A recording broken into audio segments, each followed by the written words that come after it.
రైలు ప్రయాణం అంటేనే ఎన్నో అనుభవాలు, ఎన్నో జ్ఞాపకాలు. కాని కొన్నిసార్లు మన ఊహించని పరిస్థితులు కూడా ఎదురవుతాయి.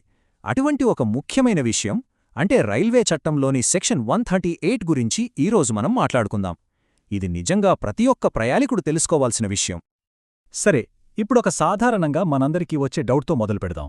పొరపాటున దిగాల్సిన స్టేషన్ దాటి వెళ్ళిపోయామనుకోండి, లేదా మన టికెట్టున్న దూరం కంటే ఎక్కువ ప్రయాణిస్తే అప్పుడేమవుతుంది? వెల్, ఇలాంటి ప్రశ్నలన్నింటికీ సమాధానం ఒక్కటే, అదే రైల్వే చట్టంలోని సెక్షన్ 138.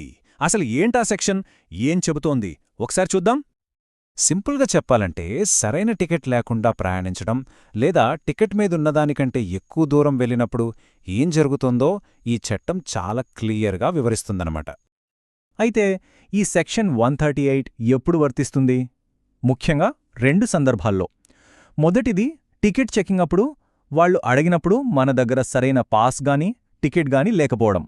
ఇక రెండోది, మన టికెట్ మీద కొన్ని కండిషన్స్ ఉంటాయి కదా, వాటికి విరుద్ధంగా ప్రయాణించడం.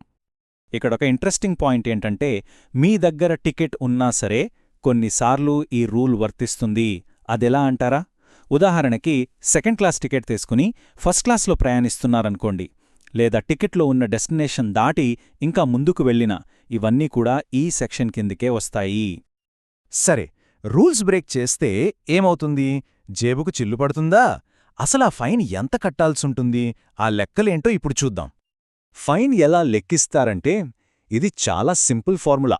మీరు ఎంత దూరమైతే టికెట్ లేకుండా ప్రయాణించారో ఆ దూరానికయ్యే మామూలు టికెట్ ఛార్జీ ప్లస్ దానికి అదనంగా ఇంకొక ఛార్జ్ కూడా కట్టాలి. ఇక్కడ మనం గుర్తుపెట్టుకోవాల్సిన ఒక ముఖ్యమైన నంబరుంది.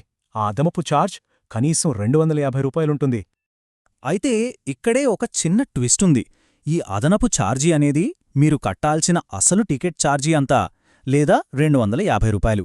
ఈ రెండింటిలో ఏది ఎక్కువైతే అది కట్టాలి.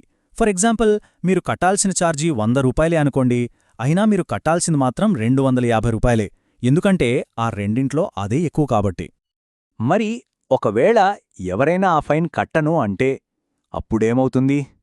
కథ అక్కడితో ఆగదు, ఇంకా ముందుకు వెళ్తుంది. అదేంటో చూద్దాం. చూడండి, ప్రయాణికులు ఫైన్ కట్టడానికి ఒప్పుకోకపోతే ఫస్ట్ స్టెప్ అదే. అప్పుడు రైల్వే అధికారులేం చేస్తారంటే వాళ్ళు మెజిస్ట్రేట్కి అప్లై చేస్తారు. ఇక మెజిస్ట్రేట్ ఆ మొత్తాన్ని ఫైన్లాగా వసూలు చేయమని ఆర్డర్ ఇస్తారు. అక్కడ కూడా కట్టకపోతే లీగల్గా యాక్షన్ తీసుకుంటారు. ఇక్కడే విషయం చాలా సీరియస్ అవుతోంది. మెజిస్ట్రేట్ ఆర్డర్ వేసిన తర్వాత కూడా ఫైన్ కట్టలేదంటే అప్పుడు 10 రోజుల నుంచి నెల రోజుల వరకు జైలు శిక్ష కూడా పడొచ్చు. సో ఇది అస్సలు లైట్ తీసుకోవాల్సిన విషయం కాదు. అయ్యో, ఇంత దూరం ఎందుకు వెళ్ళాలి? ఈ ప్రాబ్లమ్స్ అన్నీ రాకుండా ఉండాలంటే మనమేం చెయ్యాలి? ప్రయాణికులుగా మనం ఎలాంటి జాగ్రత్తలు తీసుకోవాలో ఇప్పుడు క్లియర్గా చూద్దాం. మన ప్రయాణం ఎలాంటి ఇబ్బందులు లేకుండా సాఫీగా సాగాలంటే కొన్ని సింపుల్ టిప్స్ పాటిస్తే చాలు. ఫస్ట్ అండ్ ఫార్మోస్ట్, అడిగిన వెంటనే చూపించడానికి టికెట్ లేదా పాస్ ఎప్పుడూ చేతిలో పెట్టుకోవాలి. ఒకవేళ ఏదైనా ఛార్జీ తేడా వస్తే అక్కడికక్కడే కట్టేయడం మంచిది. అనవసరంగా లీగల్ ప్రాబ్లమ్స్లోకి వెళ్లకుండా ఉంటాం.